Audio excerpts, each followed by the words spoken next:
السلام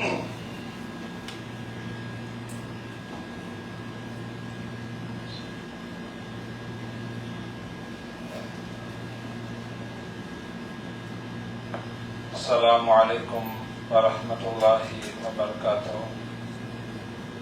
الحمد لله وكفى والصلاة والسلام على من اصطفى ما بعد.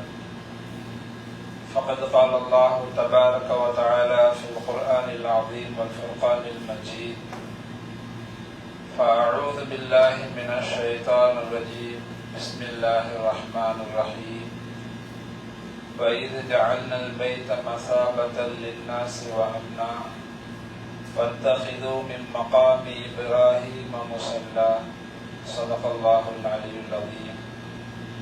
قال النبي صلى الله عليه وسلم: الحجاج والعمار وفد الله، إن دعوه أجابهم وإن استغفروه غفر لهم، أو كما قال عليه الصلاة والسلام.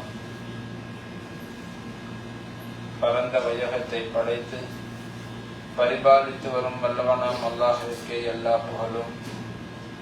எம்பெருமானார் கண்மணி நாயகம் முஹம்மது ரசூலுல்லாஹி ஸல்லல்லாஹு அலைஹி வஸல்லம் அவர்களின் மீதும் அவர்களின் வாழ்க்கையை அப்படியே பின்பற்றி வாழ்ந்த சத்திய சஹாபாக்கள், தாபிஈன்கள், தபஅ தாபிஈன்கள், ஷுஹதாக்கள், சாலிஹீன்கள், குறிப்பாக இந்த குழுமியிருக்கக்கூடிய நம் அனைவர் மீதும் அல்லாஹ்வுடைய அன்பும் அருளும் நிறைவாக உண்டாகட்டுமாக. கண்ணியத்திற்குரிய ஹாஜிகளே, ஹாஜியாக்களே,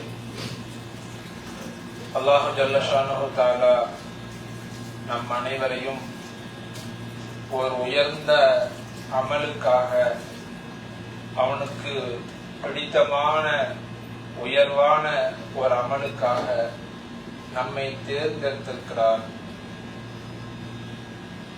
காசு பணம் இருக்கக்கூடிய எல்லோருக்கும் அல்லாஹ்வுடைய இல்லத்தை தரிசிக்கக்கூடிய வாய்ப்பு கிடைத்து விடுவதில்லை. அல்லாஹ் யாருக்கு நாடுகிறானோ அப்படிப்பட்ட தன்னுடைய நல்ல அடியார்களுக்கு மட்டுமே இந்த மண்ணில் கால் பதிக்கக்கூடிய உயர்ந்த பாக்கியத்தை கொடுக்கிறான் என்பதை நாம் புரிந்து கொள்ள வேண்டும். இந்தியாவை ஆண்ட முகலாய மன்னர்கள் 800 ஆண்டு காலம் ஆட்சி செய்த போதிலும் அவர்களுக்கு ஹஜ்ஜுடைய பாக்கியம் கிடைக்கவில்லை. அப்படி இருக்க அல்லாஹ் நமக்கெல்லாம் இந்த வாய்ப்பை கொடுத்திருக்கிறார் எனும் பொழுது இதனுடைய முக்கியத்துவத்தை நாம் உணர்ந்து கொள்ள வேண்டும்.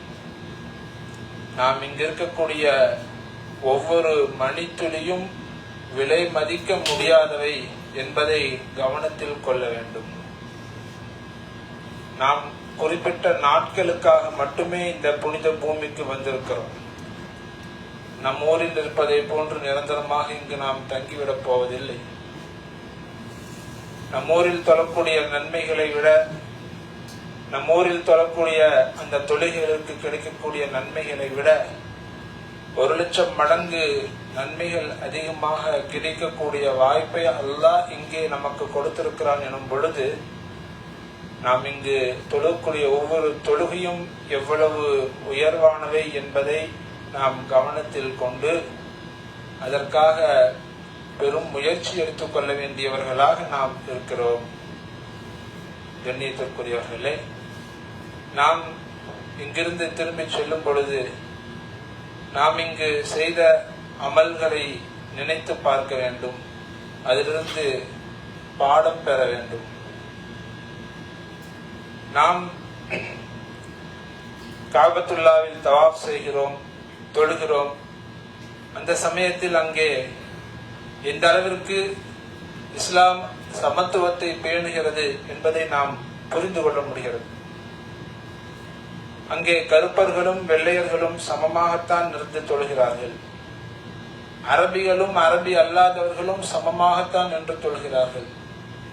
ஏன் அரசரே வந்தாலும் கூட அவர் மக்களோடு மக்களாக நின்றுதான் தொழுவார் என்பதுதான் நிதர்சனமான உண்மை.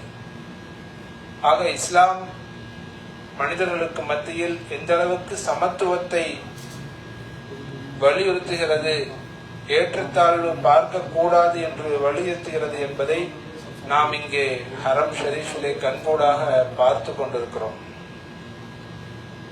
நாம் அணிந்திருக்கக்கூடிய இந்த இஹ்ராமுடைய உடை அது நமக்கு கஃனை நினைவூட்டுவதாக இருக்கிறது. நாம் இந்த உலகத்தில் நீண்ட காலம் வாழ்ந்து விடப் போவதில்லை.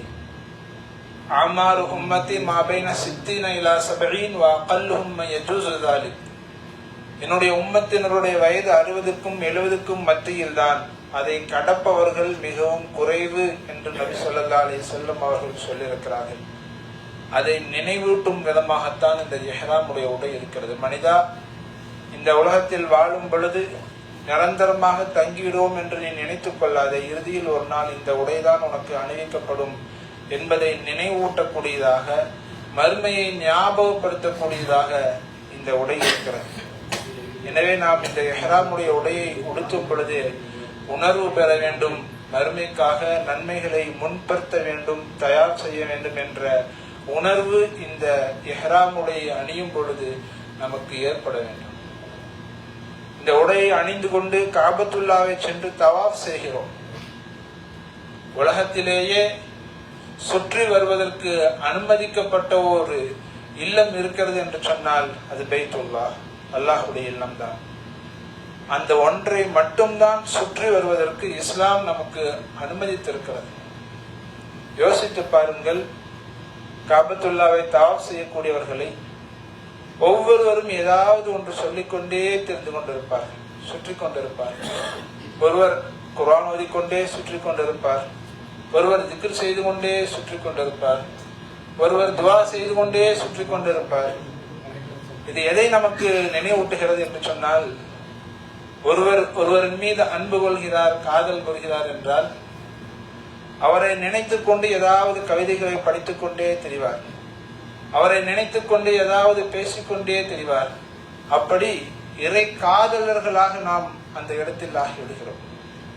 அல்லாஹ்வின் மீது அன்பு கொண்டவர்களாக, அல்லாஹ்வின் மீது நேசம் கொண்டவர்களாக, அல்லாஹ் சொல்லிவிட்டான் என்ற ஒரே கட்டளையை நிறைவேற்றக்கூடியவர்களாக நாம் அங்கே ஆகிவிடுகிறோம். எதற்காக அந்த இல்லத்தை சென்று நாம் சுற்ற வேண்டும்? எதற்காக அந்த வீட்டை சென்று நாம் சுற்ற வேண்டும்? என்னுடைய ரப்பு கட்டளையிட்டு விட்டான், அதை நான் நிறைவேற்றுவேன். என்னுடைய ரப்பு என்னுடைய எஜமானன், நான் அவனுடைய அடிமை என்று அந்த அடிமைத்தனத்தை வெளிப்படுத்தும் விதத்தில் தான் நாம் அந்த காபத்துல்லாவை சுற்றி கொண்டிருக்கிறோம். யோசித்து பாருங்கள், அந்த காட்சியை கண்முன் கொண்டு வந்து பாருங்கள், அப்பொழுதுதான் நமக்கு விளங்கும். ஒவ்வொருவரும் ஏதாவது ஒன்று சொல்லிக்கொண்டே சுற்றி கொண்டிருப்பார்கள். எப்படியாவது அல்லாஹுடைய நேசம் கிடைத்து விடாதா என்ற இயக்கத்தில். எனவே நாம் சுற்றுகிறோம் என்று சொன்னால் வெறுமனே வந்துவிட்டோம் காபத்துல்லாவை சுற்றுவோம் என்பதாக இல்லாமல் ஒரு உணர்வு பூர்வமான தவாஃபாக நம்முடைய தவாஃப்கள் அமைய வேண்டும். கண்ணியத்திற்குரிய அல்லாஹ்வின் நல்லடியார்களே, ஆக இந்த உம்ரா என்பது அல்லாஹ்விற்கு பிடித்தமான ஓர் உயர்ந்த அமல். நபி ஸல்லல்லாஹு அலைஹி வஸல்லம் அவர்கள் சொன்னார்கள், ஹஜ்ஜும் உம்ராவும் இருக்கிறது, அது எப்படி கொல்லம் பட்டறையில் இருக்கக்கூடிய அந்த உலை இரும்பின் துருவை போக்கி விடுகிறதோ அதே போன்று ஹஜ்ஜும் உம்ராவும் அது செய்யக்கூடியவர்களுடைய வறுமையையும் பாவங்களையும் போக்கி விடுகிறது என்று சொன்னார். அல் ஹஜ்ஜு வல் உம்ரத்து யன்ஃபியானி அல் ஃபக்ர வல் ذுனூப் கமா யன்ஃபில் கீரு ஹபஸல் ஹதீத். எப்படி கொல்லனின் உலை இரும்பின் துருவை போக்கி விடுகிறது. இரும்புல துரு பிடிச்சிருக்குது, அது எப்படி சுத்தம் பண்றது? இந்த துணியில அழுக்காயிருச்சு அப்படின்னு சொன்னா சோப்பு போடுறோம், சுத்தம் பண்ணிடுறோம். இப்ப மனிதர்களுடைய பாவங்கள் அதை எப்படி சுத்தம் பண்றது அப்படின்னு சொன்னா, உம்ரா செய்யறதின் மூலமாக அந்த பாவங்கள் சுத்தம் செய்யப்படுது. நம்முடைய பாவங்களின் காரணமாக நம்முடைய உள்ளங்கள் எல்லாம் துரு பிடிச்சிருது. நம்முடைய உள்ளங்கள் எல்லாம் துரு பிடிச்சிருது. ஹதீஸ்ல வந்திருக்குது, ஒரு மனிதன் ஒரு பாவம் செஞ்சா அவனுடைய உள்ளத்துல ஒரு கருப்பு புள்ளி விழுது. அந்த பாவத்தை நினைச்சு வருத்தப்பட்டு கை செய்தப்பட்டு தௌபா செஞ்சுட்டா உள்ளத்துல விழுந்து அந்த புள்ளி அழிக்கப்பட்டு விடுது. தௌபாவே செய்யல, பாவ மன்னிப்பை கேட்கல, தொடர்ந்து பாவம் செஞ்சுக்கிட்டே இருந்தா கருப்பு புள்ளி விழுந்து விழுந்து விழுந்து அந்த உள்ளம் ஃபுல்லா கருப்பாயிரும், துரு பிடிச்சிடும். இப்ப அந்த துருவை போக்கக்கூடிய அருமருந்தாக அல்லாஹ் நமக்கு இந்த உம்ராவை கொடுத்திருக்கிறார். எந்த அளவிற்கு நாம் அதிகமாக உம்ராக்களை செய்கிறோமோ அந்த அளவிற்கு நம்முடைய உள்ளத்தில் இருக்கக்கூடிய இந்த அழுக்குகள், பாவக்கரைகள், துரு நீங்கி உள்ளம் பரிசுத்தம் அடைகிறது. அதே போன்று நம்முடைய வறுமையும் போக்கி விடுகிறது. ஹாஜிகள், உம்ரா செய்யக்கூடியவர்கள் அவர்கள் ஏழைகளாக ஆக மாட்டார்கள். அது இந்த உம்ரா அவர்களுடைய வறுமையை போக்கி விடுகிறது என்பதாக நபி ஸல்லல்லாஹு அலைஹி வஸல்லம் அவர்கள் சொன்னார்கள். மேலும் சொன்னார்கள், அல் ஹுஜ்ஜாஜு வல் உம்மாரு வஃப்துல்லாஹ், ஹஜ் செய்யக்கூடியவர்களும் உம்ரா செய்யக்கூடியவர்களும் அல்லாஹ்வுடைய தூதுக்குழுவினர்கள். இன் தஅவு அஜாபஹும், அவர்கள் அல்லாஹ்விடத்தில் துஆ செய்தால் அல்லாஹ் அவருடைய துஆவை அங்கீகரித்துக் கொள்கிறார். அல்லாஹ் துஆ அங்கீகரிச்சான். ஹரம்ல போய் பாரு, நம்ம கேட்கக்கூடிய துஆ அப்படியே கபூல் ஆகிறது நம்ம நிதர்சனமாக பார்க்க முடியுது. நேற்று அசர் தொலைக்கு பின்னாடி ஒரு இளைஞர் 20 வயசு இருக்கும், உட்கார்ந்து இருந்தவர் அப்படியே சாஞ்சிட்டார். கிட்டத்தட்ட ஒரு 20-25 நிமிஷமா மூச்சு பேச்சு இல்லை, எல்லாம் என்னென்னமோ செஞ்சு பார்க்குறாங்க, முடியல. அப்புறம் பக்கத்தில் உட்காந்து இருக்கிற ஹாஜிகள் எல்லாம் துவா செஞ்சுட்டு இருக்கிறாங்க அவர் சிவனுக்காக. இப்போ போலீஸ் வந்தாங்க, பார்த்தாங்க, மருத்துவ குழுவினர் கூப்பிட்டாங்க, முதலுதவி செய்யப்பட்டது. கரெக்டாக மகரிப் பாங்கு சொல்லக்கூடிய சமயத்தில் அந்த இளைஞர் கண் விழிச்சிட்டார். எல்லாத்துக்கும் சந்தோஷம். எல்லாரோட துவா செஞ்சு எல்லாம் உடனே கபூல் ஆக்கிட்டான். தொழுது முடிச்சதுக்கு அப்புறம் பார்க்குற அவர் உட்காந்து பேச்சு வலை சாப்பிட்டுட்டு இருக்காரு. அல்ஹம்துலில்லாஹ்.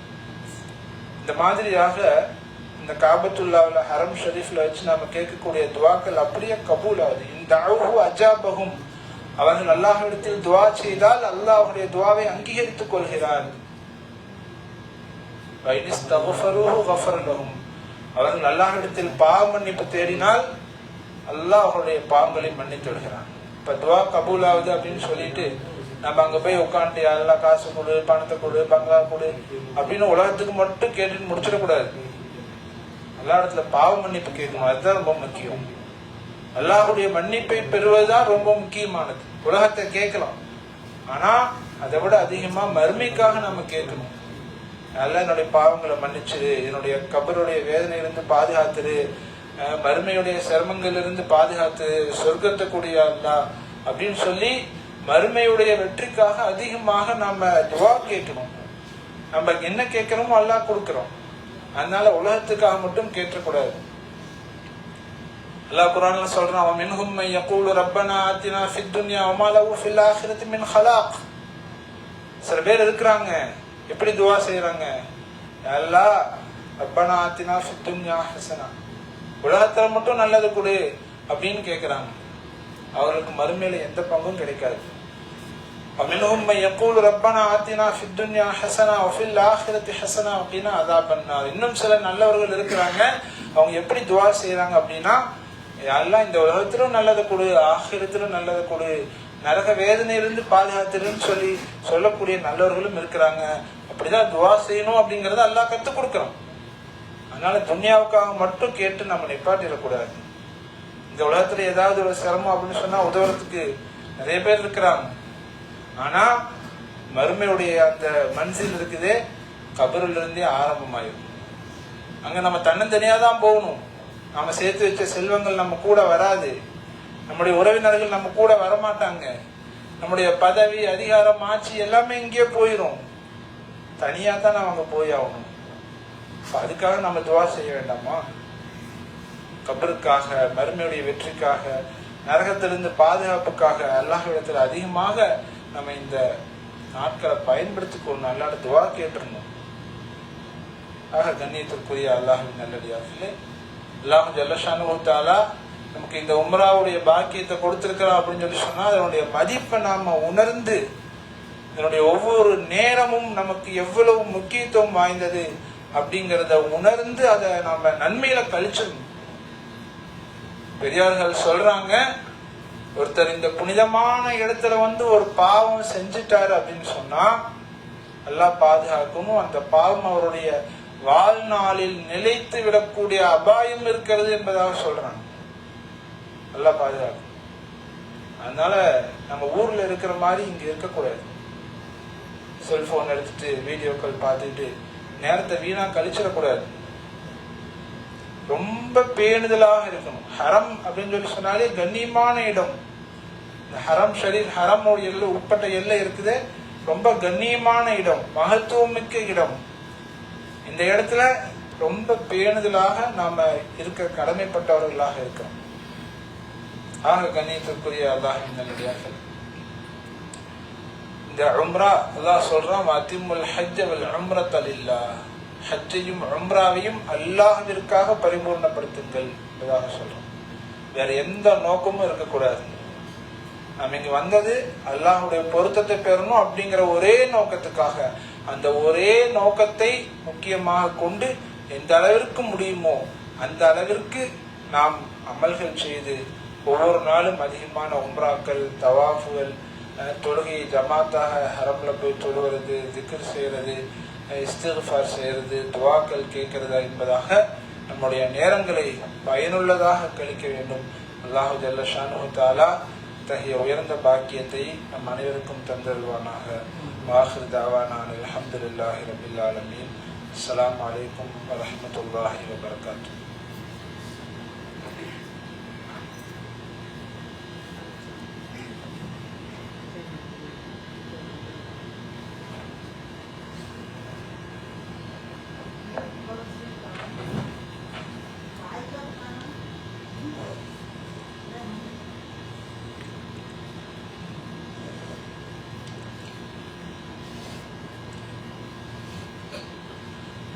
அஸ்ஸலாமு அலைக்கும் வரஹ்மத்துல்லாஹி தஆலா வபரகாத்துஹு.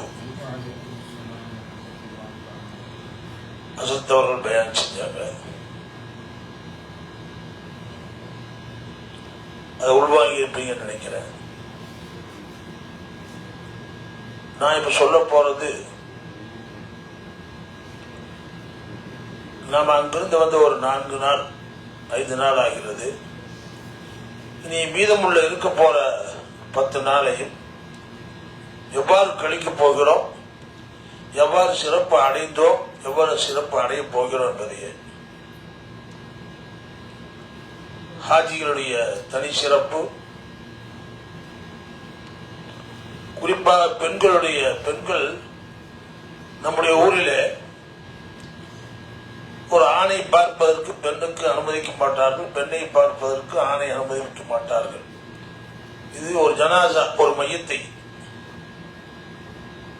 அவ்வளவு ஒரு கட்டுப்பாடான நிலையிலே பெண்கள் உங்களை வைத்திருக்கின்றார்கள். ஆனால் அங்கு உங்களுக்கு ஜனாசா தொழுகையில் அனுமதி இல்லை, அனுமதிக்கப்படுவதில்லை. ஆனால் இங்கு உங்களுக்கு ஜனாசா தொழுகையில் அனுமதிக்கப்பட்டிருக்கிறது. ஸல்லல்லாஹு அலைஹி வஸல்லம் அவர்களை சுற்றிலும் சஹாபாக்கள் அமர்ந்து கொண்டிருக்கிறார்கள். சஹாபாக்கள் இடத்திலே யார் 2 கீராத்துடைய நன்மையை அடைய இருக்கிறீர்கள் என்று கேட்கிறார். யா ரசூலல்லாஹ், கீராத் என்றால் என்ன என்று கேட்கிறார்.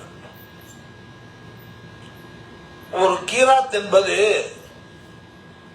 உஹது மலை அளவு. உஹது மலை எவ்வாறு இருக்குகிறதோ, எவ்வளவு பெரியதாக இருக்குகிறதோ அந்த அளவு உங்களுக்கு கூலி வழங்கப்படும், நன்மைகள் வழங்கப்படும். 2 கீராத் என்பது யார் ஜனாசாவுடைய தொழுகையை தொழுகிறார்களோ, அந்த ஜனாசா தொழுகையை தொழுதவருக்கு 2 கீராத் நன்மை வழங்கப்படுகிறது. அதாவது உஹது மலை அளவு, 2 உஹது மலை அளவு நன்மை வழங்கப்படுகிறது என்பதை ஸல்லல்லாஹு அலைஹி வஸல்லம் அவர்கள் சஹாபாக்களுக்கு சொல்லுகிறார்கள். இந்த உஹது மலை அளவு நன்மையை சம்பாதித்த பெண்கள் யார் என்று கேட்கின்ற பொழுது விரல் விட்டு எண்ணக்கூடிய அளவிற்கு நம்முடைய இந்த டிராவல்ஸ் மூலியமாகவும் மற்ற டிராவல்ஸ் மூலியமாகவும் இதற்கு முன்பாக இன்னும் வரக்கூடிய இப்படி ஹாதிகளுக்கு மட்டுமே இந்த அல்லாஹ் தஆலா இந்த நாட்டத்தை, இந்த சிறப்பை பாக்கியத்தை சிறப்பை வழங்கி இருக்கின்றார். அப்பேற்பட்ட சிறப்பை நீங்கள் அடைந்திருக்கிறீர்கள்.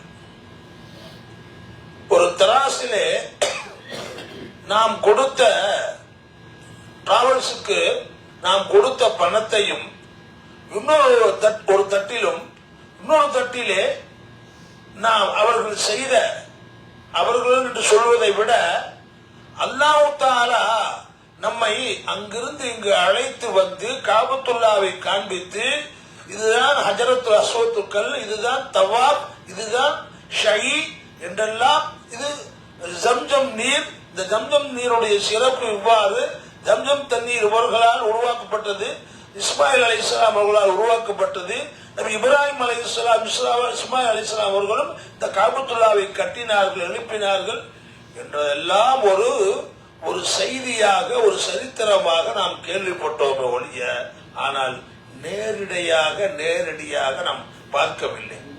ஆனால் இன்றைய தினத்திலே நேரடியாக காண்பித்து கொடுத்து விட்டார். அல்ஹம்துலில்லாஹ், அல்ஹம்துலில்லாஹ்.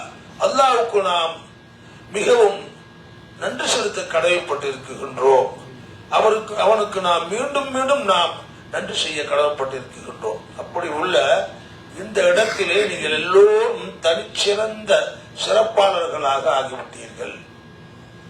4 உம்ரா செஞ்சவர்களும் சரி, 40 உம்ரா செஞ்சவர்களும் சரி, 1 உம்ரா செய்தவர்களும் சரி, அவர்கள் சிறப்புக்குரியவர்களாக ஆகிவிட்டார்கள். 4 உம்ராவை செய்துவிட்டு 1 உம்ராவை செய்தவர்களை பார்த்து கேலி செய்வது, கிண்டல் செய்வது, நான் 4 உம்ரா செய்துவிட்டேன் என்று பெருமை அடிப்பது, இது அல்லாஹ்வுக்கு புறம்பானது, அல்லாஹ்வுக்கு பிடிக்காது. நமக்கு எவ்வளவு சக்தி இருக்குகிறதோ, எவ்வளவு ஆர்வம் இருக்குதோ அந்த அளவுக்கு செல்லலாம். அந்த அளவுக்கு நாம் ஒரு நாளைக்கு 2 உம்ரா கூட செய்யலாம், அது தவறு இல்லை. ஆனால் பெருமைக்காக, மற்ற மனிதர்கள் பார்ப்பதற்காக செய்துவிட்டு மற்றவர்களை குறை சொல்வதற்காக நாம் அந்த உம்ராவை ஆக்கிவிடக் கூடாது என்பதை ஹாஜிகள் மனதிலே கவனத்திலே வைத்துக் கொள்ள வேண்டும். ஹாஜிகள் அன்று பிறந்த குழந்தைகளைப் போல யார் இந்த கஅபத்துல்லாவை அடைந்து விட்டார்களோ, ஷஹீ செய்து விட்டார்களோ, தவாப் செய்து விட்டார்களோ, 4 காரியங்களை மட்டும்தான் நாம் செய்யவில்லை. மினா, அரஃபா, முஸ்தலிஃபா, ஜம்ராத், இதற்கு நாம் செல்லவில்லை. இந்த 4ஐயும் செய்து விட்டால் நாம் அந்த பெரிய உம்ரா ஹாஜி, முழுமையான, இதுவும் ஒரு ஹாஜி தான், இதுவும் ஒரு முழுமையான ஒரு ஹஜ்ஜுடைய நன்மையை நாம் பெறுகின்றோம்.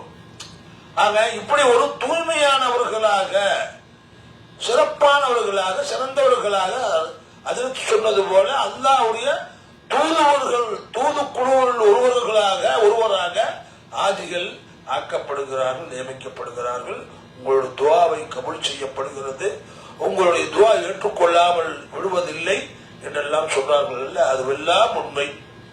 இப்பேற்பட்ட ஒரு உண்மையான விஷயங்களை, உண்மையான செயல்பாடுகளை உண்மையாளர்களாக நீங்கள் செய்திருக்கிறீர்கள், இன்னும் செய்ய இருக்கிறீர்கள். இன்ஷா அல்லாஹ் தஆலா செய்த அமலை அல்லாஹ் தஆலா ஏற்றுக்கொள்வதற்கும், இனி செய்யப்போற அமல்களை நாம் அல்லாஹ்வுக்காகவே செய்வதற்கும் வல்ல ரஹ்மான் கிருபை செய்ய வேண்டும். மீண்டும் அல்லாஹ் தஆலா அவனுடைய சக்தி நமக்கு கிடைத்துக் கொண்டே இருக்கிறது. நம்மால் எவ்வளவு முடியுமோ அவ்வளவு அமல்களை செய்வோம் இன்ஷா அல்லாஹ். அதே நேரத்திலே அல்லாஹ் தஆலா நமக்கு கொடுத்த உடல் உறுப்புகளையும் நாம் பாதுகாத்துக் கொள்ள வேண்டும். கங்கேடும் மதிகேடும் ஒரே வெறித்தனமான முறையில, ரொம்ப ஆர்வமான முறையில தினந்தோறும் நம்ம போறோம் வரோம் செய்யறோம், அமல் செய்யறோம். ஆனா நம்முடைய உறுப்புகள் என்ன சொல்லுகிறது என்பதை அதையும் நீங்கள் சற்று கவனித்துக் கொள்ள வேண்டும். நம்முடைய உறுப்புகள் தாழாத முறையிலே வலி ஏற்படுகிறதா, சோர்வு அடைகிறதா, அந்த உறுப்புகளுக்கு நீங்கள் சற்று நேரம், சற்று மணி துளி, சற்று நேரம் நீங்கள் அதற்கு ஓய்வு கொடுத்துக் கொள்ளுங்கள். ஓய்வு கொடுத்துக் கொண்டு பிறகு மீண்டும் நீங்கள் அமலிலே ஈடுபடுங்கள். மீண்டும் இப்போது நான் சொல்ல முக்கியமான ஒரு விஷயத்தை சொல்ல இருக்கின்றேன். 5 நாள் ஆகிவிட்டது. உங்களுடைய உடல்கள் எல்லாம் ஏற்றுக்கொண்டு விட்டது. இப்போது அதிகமான முறையிலே நாம் நேற்று 5 நாளா இந்த ஐஸ் தண்ணி, குளிர்ந்த நீரை சாப்பிட்டு கொண்டு இருக்கின்றோம். பணியிலே செல்லுகின்றோம், வருகின்றோம். இனி ஒவ்வொரு நாளாக நம்மை அந்த பனி நம்மை தாக்கக்கூடியதாக இருக்கிறது. ஆகவே குளிர்ந்த நீரை சாப்பிடுவதை நீங்கள் தவிர்த்துக் கொள்ளுங்கள். நீங்கள் குளிர்ந்த நீரை சாப்பிடுவதை தவிர்த்துக் கொள்ளுங்கள். பனியிலே உங்களுடைய உடலை பாதுகாத்துக் கொள்ளுங்கள். எப்படி நாம் ஊரிலே நாம் நம்முடைய காதை அடைத்துக் கொண்டு மப்ளர் போட்டுக்கொண்டு குல்லாவெல்லாம் போட்டுக்கொண்டு நாம் எப்படி பாதுகாப்பாக இருப்போமோ அதே போல இன்ஷா அல்லாஹ் தயவு செய்து அதே போல நீங்கள் அதை உங்களுடைய உறுப்புகளை பாதுகாத்துக் கொள்ளுங்கள், அமல்களும் செய்து கொள்ளுங்கள். இந்த வந்திருக்கக்கூடிய 20 நபர்களில் 5 நாட்களில் நிறைய பேர்கள் சரிவர அந்த நேரத்திற்கு வராமல், சாப்பிடாமல், சாப்பாடு இல்லை என்று சொல்லக்கூடிய செயல்பாடுகள் ஒரு காதுக்கு செய்தி வந்துவிட்டது. தயவு செய்து சொல்லுகிறேன், நீங்கள் எங்கு வேண்டுமானாலும் செல்லலாம், எங்கு வேண்டுமானாலும் என்ன அமல்கள் வேண்டுமானாலும் செய்யலாம் இந்த 15 நாட்களுக்கு. ஆனால் குறிப்பிட்ட அந்த நேரத்தில் தயவு செய்து வந்து சாப்பிட்டு விட்டு சென்று விடுங்கள். உங்களுக்கு உரிய அந்த 2 மணிக்கு தான் 2:30 மதிய சாப்பாடு 2:30 மணியோட முடிஞ்சிடும். இந்த 2:30க்குள்ள வந்து சாப்பிடுறதுக்கு முயற்சி செய்து கொள்ளுங்கள். சாப்பிட்டு விட்டு மீண்டும் நீங்கள் செல்லுங்கள். காரணம், இங்கு 3 மணிக்கு 3:30 மணிக்கு சாப்பாட்டுடைய தட்டெல்லாம் கிளியரா நீட்டா வச்சிருக்கணும். அங்க பழைய சோறு, அங்க மூச்சுக்கிட்டு அது இது இருந்தா ஆபீஸுக்கு வந்தாங்க உடனே 10,000 ரியால் 5,000 ரியால் ஃபைன் பண்ணிடுவாங்க. அதன் காரணமாகவே அவங்க வந்து உங்களுக்கு உரிய நேரத்தில் சாப்பாட்டை கொடுத்து அந்த அவங்களுடைய பாத்திரங்களை எல்லாம் கழுவி வச்சிடணும் அப்படிங்கிற ஒரு குறிக்கோள்ல நிறுவனர்கள் இருக்கிறார்கள், சாப்பாடு கொடுக்கக்கூடியவர்கள். ஆகவே அது அவர்களுடைய பார்வையும் நாம் பார்த்து நாம் நடந்து கொள்ள வேண்டும் என்பதை உங்களுடைய கவனத்திலே கொண்டு வரப்படுகிறது. இன்ஷா அல்லாஹ் வெளியிலே அங்கே இங்கேயும் சாப்பிடலாம், காசு இருக்குது சாப்பிட்டு விடலாம். ஆனால் எப்படி அதை கொண்டு நீங்கள் நோவை சம்பாதித்து விடக்கூடாது. ஆனால் இங்கு ஹாஜிகளுக்காக நாம் சிறந்த முறையிலே அவர்கள் நோய் நொடி வராமல் பாதுகாக்கக்கூடிய ஒரு உணவுகளாக தயாரித்துக் கொண்டிருக்கிறார்கள். நீங்கள் பார்த்திருப்பீர்கள், சில நேரங்களிலே ஆரஞ்சு பழத்தை கொடுக்குகிறார்கள் ஏரணமாவதற்காக, இனிப்பு பாயாசங்களை கொடுக்குகின்றார்கள் ஏரணமாவதற்காக. நம்முடைய ஊரிலே ஏதோ ஒரு இட்லினா இட்லி தான் சாப்பிடுவோம், கேசரினா கேசரி தான் சாப்பிடுவோம், பொங்கல்னா பொங்கலை மட்டும்தான் சாப்பிடுவோம். ஆனா அல்லாஹ்வை கூட நமக்கு இப்ப நீங்க உங்களுடைய ஹாஜிகள், நீங்க உங்களுடைய அந்த சங்கையான அமல்களின் காரணமாக அல்லாஹ் தஆலா உங்களுக்கு 3 வகையான 4 வகையான 5 வகையான பதார்த்தங்களை, 5 வகையான உணவுகளை உங்களுக்கு கொடுக்குகின்றான். அல்ஹம்துலில்லாஹ். அதை நாம் நன்றாக அது மனதிலே வைத்துக் கொண்டு இன்ஷா அல்லாஹ் அதிலும் சரி இன்னும் சரி இந்த 5 நாட்கள் ஏதாவது குறைபாடுகள் நடந்திருக்கலாம், குறைபாடுகள் இருந்திருக்கலாம். அந்த குறைபாடுகளை நீங்கள் மறைத்து விட வேண்டும், மன்னித்து விட வேண்டும். மனிதன் என்றாலே தவறு செய்யக்கூடியவர்கள் தான். ஆகவே அந்த தவறுகளை நாம் மனதிலே வைத்துக் கொண்டே இருக்கக்கூடாது. இன்ஷா அல்லாஹ் அதை மனம் புரிந்து கொள்ள வேண்டும், சகிப்புத்தன்மையோடு நடந்து கொள்ள வேண்டும். இன்ஷா அல்லாஹ் இனி வரக்கூடிய நாட்களிலே அழகான முறையிலே அமல்களை செய்து வர வேண்டும் என்பதை நான் கூறிக்கொள்வதோடு, எந்த விதமான நாம் ஹாஜிகளாக இருந்து அமல்கள் நிறைய லட்ச சம்பாதிக்கிறோம். லட்சமா சம்பாதிக்கிறோம். தொழுகையின் மூலமாக, சதக்காவின் மூலமாக, தவாபின் மூலமாக, ஷையின் மூலமாக, உம்ராவின் மூலமாக லட்சமா சம்பாதிக்கிறோம். சம்பாதிச்சுட்டு வந்து உடனே மற்றவர்களை குறை கூறுவது, மற்றவர்களை புறம் பேசுவது, புறம் பேசுவது சல்லாஹ் சொல்லியிருக்காங்க. உங்களுடைய சகோதரனுடைய இறைச்சியை தின்பதற்கு சமமானதாகும். குர்ஆனிலும் சொல்லப்படுகிறது. புறம்பது சாதாரணமாக எண்ணிவிடக்கூடாது. ஆகவே அல்ஹம்துலில்லாஹ், அல்லாஹ் போதுமானவன், அவருடைய நிலை அவ்வாறு, நம்முடைய நிலை எவ்வாறு என்று நாம் எண்ணிக்கொண்டு நாம் சகிப்புத்தன்மையோடு ஒருவர் புறம் பேசாமல் இன்ஷா அல்லாஹ் தஆலா நாம் அமல்கள் செய்வதிலேயே குறிக்கோளாக இருக்க வேண்டும். இன்ஷா அல்லாஹ் தாயிபுக்கு சனிக்கிழமை அழைத்து செல்வார்கள் என்பதை கூறிக்கொள்வதோடு, நாம் நினைக்கலாம் தாயிபுக்கு போய்தான் ஆகணுமா, ஏன் போகக்கூடாது? ஏங்க சரித்திரத்துல இடம்பெற்றது ஸல்லல்லாஹு அலைஹி வஸல்லம் அவங்க போறாங்க, ஸல்லல்லாஹு அலைஹி வஸல்லம் அவங்கள கல்லால் அடிக்கிறாங்க, சொல்லால் அடிக்கிறாங்க, அவங்களுடைய மேனியெல்லாம் ரத்த துறைகளோட போறாங்க. இதை பார்த்து சகிக்க முடியாத அந்த மலக்குகள் என்ன சொல்றாங்க, ரசூலுல்லாஹ் நீங்க சொல்லுங்க, இந்த 2 மலை அருகே இருக்கக்கூடிய வலது பக்கமும் இடது பக்கம் இருக்கக்கூடிய அந்த மலையை கொண்டு இந்த மக்களை, உங்களை துன்புறுத்தக்கூடிய மக்களை நசுக்கி எடுத்துடுறோம் அப்படின்னு சொல்றாங்க. அப்பேற்பட்ட அந்த இடத்துல என்ன நடந்திருக்கும், அந்த பூமி எப்பேற்பட்ட பூமி, ஸல்லல்லாஹு அலைஹி வஸல்லம் அவர்களோடு செய்த அந்த தியாகம் செய்த அந்த பூமியை பார்ப்பதில் நாம் நம்முடைய ஆர்வத்தை குறைக்க வேண்டும்? இன்ஷா அல்லாஹ் இங்கு நாம் பார்க்காவிட்டால் அங்கு போய் இயங்குவோம். இவ்வளவு தூரம் போனோமே, தாயிபு போகாத வந்துட்டோமே, பதிரு போகாத வந்துட்டோமே அப்படிங்கிறது அங்க ஒரு இயக்க சிந்தனை நமக்கு வந்துவிடக்கூடாது. அதனால இன்ஷா அல்லாஹ் செலவுகளோடு செலவாக இன்ஷா அல்லாஹ் தாயிபுக்கும் ஹாஜிகள் அனைவரும் வருவதற்கு முயற்சி செய்ய வேண்டும் என்பதை கூறிக்கொள்வதோடு, நாம் கொடுத்த இந்த 85,000 ரூபாய் இந்த பேக்கேஜுக்கு அல்லாஹ்வுடைய உதவியை கொண்டு நமக்கு பக்கத்திலேயே சரியாக சர்ச் பண்ணி பார்த்த பொழுது 350 மீட்டர் இருக்கிறது. ஹரத்திற்கும் இங்கே இந்த 300 அவருக்கு சொன்னார்கள், கேட்டாங்க சொய்பாஜியார் பயான் செஞ்சுட்டு இருக்கும் போது, அஜர்த்து எவ்வளவு தூரம் அஜர்த்து, அறத்துக்கு இதுக்கு எவ்வளவு தூரம் சொல்லி கேட்டாங்க. அது கேட்டாங்க, எடுத்தோன்னு சொன்னாங்க 3/4 கிலோமீட்டர் அப்படின்னு சொன்னாங்க. அப்ப கேட்டாங்க, ஏன்னா அதிகமா சொல்லி குறைவான இடத்துல விடக்கூடாது, நல்லது தானே. நான் கூட சொன்னேன், ஆஜியார் அப்படித்தான் சொல்லுவாங்க, 3/4 கிலோமீட்டர் 1 கிலோமீட்டர் சொல்லுவாங்க, ஆனா ரொம்ப பக்கத்துல நமக்கு கொடுப்பாங்க. பாருங்க, நம்ம பில்டிங்க்கு அடுத்தடுத்த பில்டிங்ல 1,05,000 ரூபாய்க்கு வந்திருக்கிறாங்க. நம்ம ஊர்க்காரங்களே வந்திருக்காங்க. உங்களுக்கு தெரியாத ஒன்றுல விசாரிச்சு பார்த்துக்க. இன்னும் சில இதெல்லாம் ஒருவேளை ஒரு 5,000 10,000 கம்மியா இருக்கும் வந்திருக்கிறாங்க. எங்கீங்க அங்க பாலத்துக்கு அந்த பக்கம் இருக்கிறாங்க.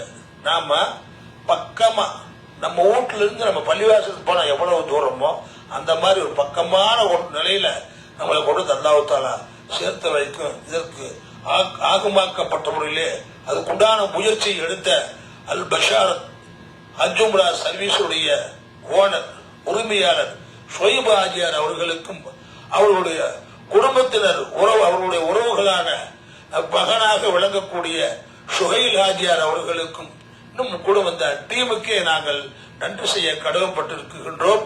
எங்கள் 20 உயர்வுகளின் மூலமாக ஏதாயும் தவறான சிந்தனையில் தவறான பேச்சுக்கள் வைத்திருந்தால் சொல்லியிருந்தால் அதை மனம் பொருந்திக் கொள்ளுங்கள். இன்ஷா அல்லாஹ் மீதமுள்ள இருக்கக்கூடிய நாட்களை இந்த 20 நபர்களையும் கண்ணியப்படுத்தி சங்கைப்படுத்தி எங்களை நல்ல விதமான முறையில ஊருக்கு திருப்பி அனுப்பி வைப்பதில் இந்த நிறுவனம் பொறுப்பேற்றுக் கொண்டு சிறப்பான இதுவரை பொறுப்பேற்றதில் நாங்கள் மகிழ்ச்சி அடைகின்றோம். மீண்டும் பொறுப்பேற்றுக் கொண்டு நல்லதான முறையிலே அல்லாஹ் தஆலாவுடைய உதவி கொண்டு இந்த ஹஜ் உம்ராவை இன்னும் மற்ற காரியங்களை செய்வதற்கு நிறுவனம் உறுதி எடுத்துக் கொள்ள வேண்டும் என்று கூறிக்கொண்டு முடிக்கின்றேன். வாஹிரு தஅவானா அல்ஹம்துலில்லாஹி ரப்பில் ஆலமீன். அஸ்ஸலாமு அலைக்கும் வரஹ்மத்துல்லாஹி தஆலா வபரகாத்துஹு.